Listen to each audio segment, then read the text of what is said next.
All right, guys, Wes here. Welcome back to the channel. Today, we've got some news to talk about for Starfield. We have some brand new comments from Todd Howard regarding the future of the game. We just got confirmation on official mod support coming to Xbox and the PC version. Obviously, if you have the game on PC via Steam, you're able to mod the game right now, but the Creation Club support will be launching very soon, but more on that in just a bit. We're also going to talk about the next patch for Starfield and what possible updates that could contain. We have a lot to go over, so definitely check the video chapters to optimize your viewing experience. And without further delay, let's get into it. Do you want a chance to win a Starfield gaming PC? Well, Skytech Gaming, Intel, and Signal RGB partnered with me to bring you guys a Starfield gaming PC giveaway. This thing looks amazing. The 6 indicator lights react to your in-game stats, and if a stat is below 50% power, then the corresponding indicator on the PC pulses red. This interaction is made possible with the Signal RGB application, which syncs RGB devices from any brand. The entire PC was built by the Skytech Gaming team. The bottom of the PC contains 2 stream decks with custom knobs and icons. The hardware can be easily accessed for servicing by pulling off the screen. This system contains the latest generation Intel i7-13700K processor and a 7900 XTX graphics card. And if you want a chance to win this giveaway, be sure to check the link in the description to enter the giveaway. So starting things off, we have a massive milestone that Starfield already released just 2 days after the release date of the game. According to their announcement on Twitter on September 7th of 2023, they said as of this morning, Starfield has already surpassed 6 million players, making it the biggest Bethesda game launch of all time. Within 24 hours, Starfield had over 1 million people, and then the next day later they hit 6 million total players, which is absolutely wild to me. With it now being Friday, that 6 million number is probably going to double or even triple. Now this is 6 million players across the Steam platform, Xbox Game Pass on PC, the cloud customers, and of course Xbox Series X and S. 6 million is a lot for just 2 days after launch, and I've got a feeling this weekend is going to go crazy. Next up, we just got an important update from Todd Howard regarding the future of mod support on Starfield. For those of you that have been playing Bethesda games for a while and you play the game on PC via Steam, you can mod the game already. Nexus Mods is currently popping off with all the mod support. But for those of you that play the game on Xbox Series X and S, and I'm pretty sure if you have Xbox Game Pass on PC, you're also not able to mod the game. Well, according to Todd Howard, we got official confirmation on when they plan on releasing mod support, and it's really exciting. So in a recent Famitsu article, the interviewer asked the question regarding creatures. They said, will it be possible to place new creatures on a planet with mods? To which Todd Howard responded, you could do almost anything like the previous works, and mod support will be available next year, but we love it too, so we'll be doing it in a big way. Now this means 2 things. The first thing that it means is Creation Club will likely be returning. For those of you that have played Bethesda's previous games like Fallout 4, Creation Club was basically a marketplace that had free and paid mods that enabled console gamers to enjoy mods, both free and paid. Now the whole Creation Club controversy in Fallout 4 was kind of the big deal back in the day. There was a lot of people that were happy that mod support landed on console, but then there was an entire crowd that was like, you're really charging for mods nowadays. So needless to say, the Creation Club will likely stir up some controversy with Starfield, but it is what it is. As long as it's not super egregious and the mod developers are paid for their work, I see no issues with it. Now, if we go back to his previous statement, whenever he said that they're going to be doing mods in a big way, the next way that I think that that's going to happen is in the form of the Creation Kit 2. If you guys don't really pay attention to much mods or do anything like that, the Creation Kit is essentially mod tools that Bethesda provides to fans that allows them to essentially get access to pretty much every tool that Starfield will have to offer, which is really exciting. Now, Todd has said previously that Starfield will be a modder's paradise. So with that being said, giving us the Creation Kit 2 will enable so many crazy mods. We've already got a Starfield script extender. So all that's really left now is for Bethesda to just kind of hand the keys over and let the community do their thing and cook up some crazy stuff. It's a really exciting time to be a Bethesda gamer, because if you thought that this game was going to come out and the only thing else that you had to look forward to was future DLC like Shattered Space, you are severely mistaken, because the mods on this game are going to turn it into an entirely different experience, and I will be there for every step of the way. Next up, we have to talk about this recent interview with Bloomberg and Todd Howard, and man, was it a very awkward interview. Like, I would not want to be Phil Spencer back there, just like kind of awkward laughing. Like, this dude seemed like he did not want to be there. Like, he wanted to be a fly on the wall in another room. But yeah, so the Bloomberg interviewer asked the question that was supposedly an audience question, and he basically just said straight up, why did you not optimize this game on PC? To which Todd Howard kind of awkwardly answered, and he said,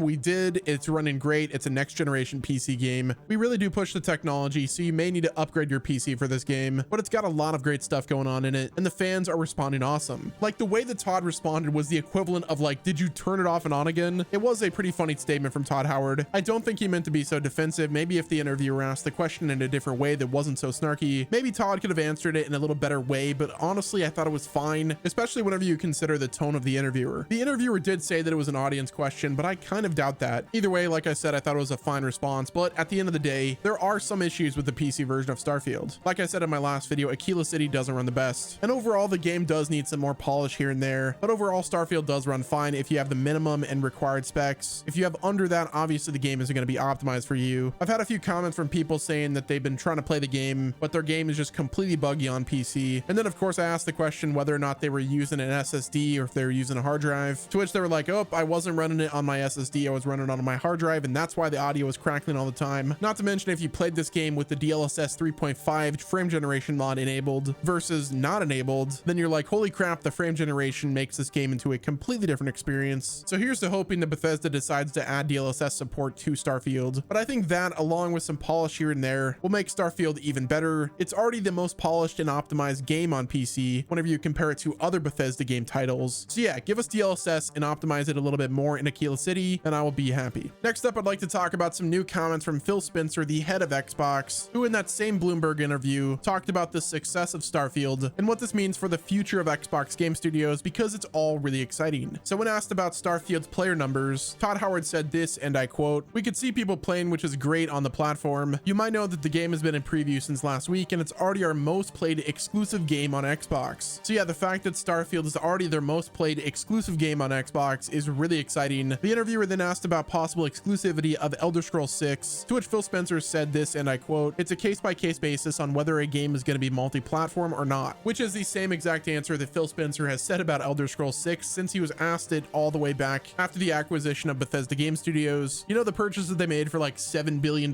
There is no way that Microsoft would spend $7 billion on an acquisition and not have that exclusive to their platforms via Windows, Cloud, and Xbox. It's just not going to happen, and it kind of shows the double standard as well. Why is it that Nintendo and PlayStation are able to do exclusives all the time, but whenever Xbox/Microsoft does it, there's a big problem? It's likely because Microsoft is worth like $3 trillion, but if the other parties are going to play the game of exclusivity, then why can't Xbox as well? Granted, I am totally down with no exclusives. The fact that I'm getting PlayStation games on my PC is pretty great. I would love Nintendo to follow suit, but I know they're not going to do it. But I love my Switch, and I'm not going to get rid of it because of the banger games that they have on the platform. Now, during another interview with CNBC, Phil Spencer was asked the question, will Starfield ever go to other platforms? Basically, the question that he was trying to pry out of Phil Spencer was, will I be able to play Starfield on my PlayStation? To which Phil Spencer said that you could play Starfield on your Xbox Series X or S, you could play it on your mobile phone or any browser with Xbox Cloud Gaming, and you could play the game on PC via Steam and Xbox Game Pass for PC. So yeah, that basically just confirms that Starfield will stay on the Xbox platform and other Windows platforms, and it will likely never release on PS5, which, like, you can argue that that's unfortunate, but let's be honest, if you look at all of the awesome games that PlayStation has on their platform, do they really need Starfield as well? I would love to trophy hunt for Starfield on my PS5, but we got Spider-Man 2 coming out soon, so it is what it is. Moving right along, I'd like to talk about this situation where Starfield is being compared with games like Cyberpunk 2077, and you even have a developer from CDPR that commented on the whole situation. Well, according to creativeblog.com, I'll leave a link in the description, they said in the article, a video went viral on social media after comparing the game against Cyberpunk 2077, suggests that it lacks details and realism. However, Cyberpunk 2077 senior quest designer Patrick K. Mills said that the comparison was unfair and hypocritical, and he said this in his tweet, which I thought was pretty wholesome. He said, "How times have changed." He said, "To be clear, this fake criticism is actively harmful to the way that the audience interacts with the medium, and I hate it. But it's funny to see how many hundreds of these were made to ridicule Cyberpunk 2077, which that is definitely the case. Whenever Cyberpunk 2077 launched, there was everybody trying to dunk on the game by comparing it to masterpieces like Red Dead Redemption 2, and it's just all really unfair. Cyberpunk is a really good game in its own right, and it took 3 years to improve to the place that it's at right now. Next week, we're finally going to get the 2.0 update that should make the game even crazier, and then Phantom Liberty is going to release later this month as well. But it's like Starfield just launched. There will be some improvements. Sure, the AI is not the greatest in Starfield, but neither was the AI in Cyberpunk whenever it first launched. I think what this developer is just saying is treat both games like they're completely separate. Both games have different goals. Cyberpunk achieved a ton of goals whenever it first launched, and after 3 years, it's going to achieve even more. And the same thing can be said about Starfield as well. Sure, the game is not perfect. There are some things like enemy AI, facial animations, and just the typical Bethesda jank that are going to be present in the game, and they will likely stay like that forever. But that doesn't mean that both games should be compared. And I, for one, am really glad that this developer over at CDPR commented on this whole situation, because I do agree that I think it's a little bit ridiculous, and it's just overall harmful. So now that Starfield has officially been released, the question kind of remains, what is next for the game? We know that Starfield will receive different patches and updates that will help help improve quality of life, fix bugs. Speaking of that, Bethesda, if you're listening, please fix the May Divine quest over on Red Mile. I cannot complete it, and I really want to experience the Red Mile, so please do that. We have the Shattered Space DLC 1 that's already been confirmed. The question still kind of remains what they're going to be doing for that. Now that most of you guys have been playing the game, some of you that have beaten the game, I can't wait to start speculating on what that will change to the game and what they will add, because if you've beaten the main quest line, then I'm sure you've got a lot of theories on where they could take things, and I just cannot wait to see what else this game adds in the future. I know that they plan on doing DLC pretty heavily. I don't know if it's going to be on the same level as Fallout 4, but here's to hoping post-launch support is not going to be something in the form of just a few DLC and then call it a day. I'd love to see this game continuously updated. Maybe if it's not like the entire team working on it, but I do hope that there's like a small team dedicated to just post-launch support for Starfield, so the rest of the team can start working on Elder Scrolls 6, because I think we all agree that now Starfield is out of the way, the rest of the team should be focused on getting Elder Scrolls 6 out sometime this decade. But yeah, guys, that's gonna wrap it up with this video. Let me know what your thoughts are in the comment section. Don't forget to enter the giveaway from the start of the video. Be sure to like the video if you've enjoyed my coverage, subscribe to the channel with your notifications turned on, and until next time, this has been Wes, and I will talk to you guys again soon.